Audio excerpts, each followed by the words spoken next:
It could be a wine tasting session somewhere in California, but this is India's answer to the Napa Valley, a winery in the state of Maharashtra. This is the new face of India's middle class, metropolitan, international and interested in the good life. 10 years ago, it would have been unthinkable to have a glass of wine with your family, but times are changing. How would you compare this change from today to 10 years before?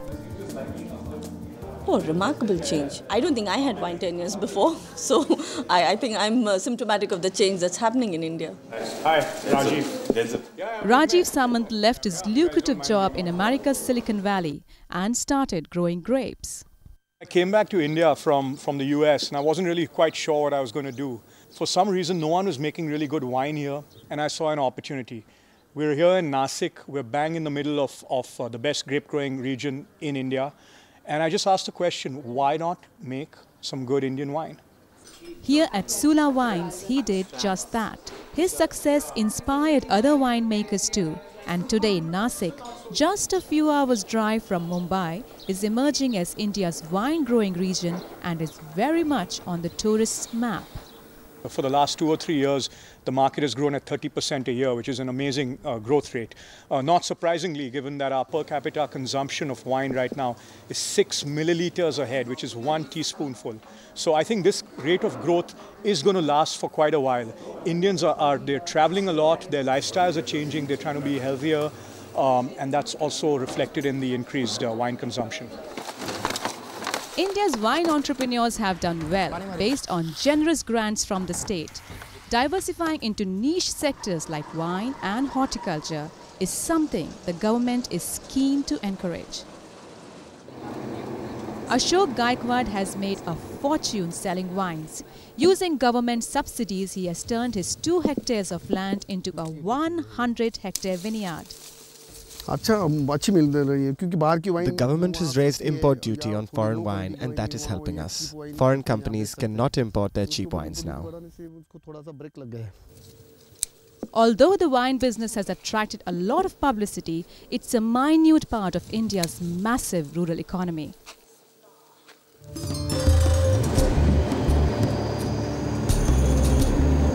On the other side of Maharashtra is India's cotton belt. Here is a much more typical picture of the Indian countryside. More than 3 million cotton farmers live here, but since 2001, 9,000 farmers have taken their own lives, usually by drinking pesticide. Cotton farmers in Maharashtra are untouched by the boom in the Indian economy. Crops are failing, prices are crashing, and for some, even leading a normal life is proving to be a distant dream. These wagons of raw cotton have been idle for weeks. Normally this market would be bustling with activity, but not today. Local government officials empowered to buy the cotton have simply not turned up. We have been here for 3 weeks. It has rained and now we will get less money for our cotton. This year, the government is paying 30% less compared to the previous year and also our production has dropped by 50%. The epidemic of suicides among farmers here has spread throughout the cotton belt in the last 5 years. Local campaigners believe the reasons for the crisis are political. Prime Minister Manmohan Singh announced a relief package of around $800 million.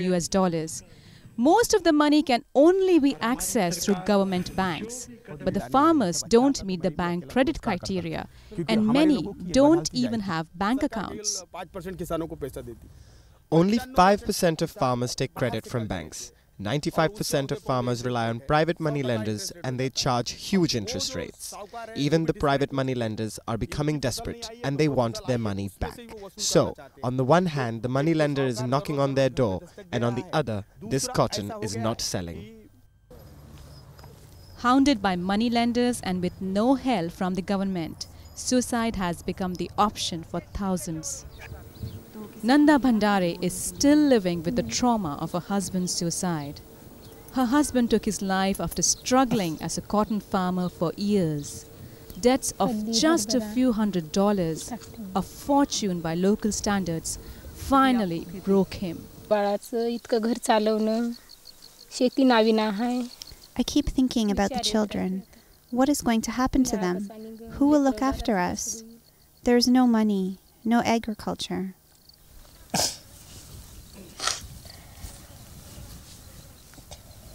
There are thousands of families like Nanda's grappling with the aftermath of suicides. Dr. Ajay Dandekar was asked to compile a report on the causes of farmer suicides by the High Court. He blames massive complacency and a lack of will from those in power. The objective figures do indicate that the Indian government is not serious about agriculture. Indian agriculture provides 23% of gross domestic produce of the country. This is being produced by people who are about 60% of India's population, but on whom the government is investing in that sector only 1% of the GDP. They should be asked as to what they want to do with Indian agriculture. In Delhi, we tried to seek answers from the Minister of Agriculture, Mr. Sharad Pawar, but despite our repeated requests, he refused to comment on the issue. The cotton farmers are not just fighting for government's attention, but they're competing with cheap, subsidized American cotton.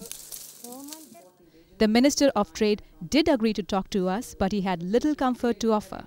The US has agreed to eliminate its export subsidy, but they have, the United States has agricultural subsidies in various garbs and various programs, and in this only one part of the subsidy they've agreed to remove in cotton, and about 40% of the price of US price of cotton is subsidy.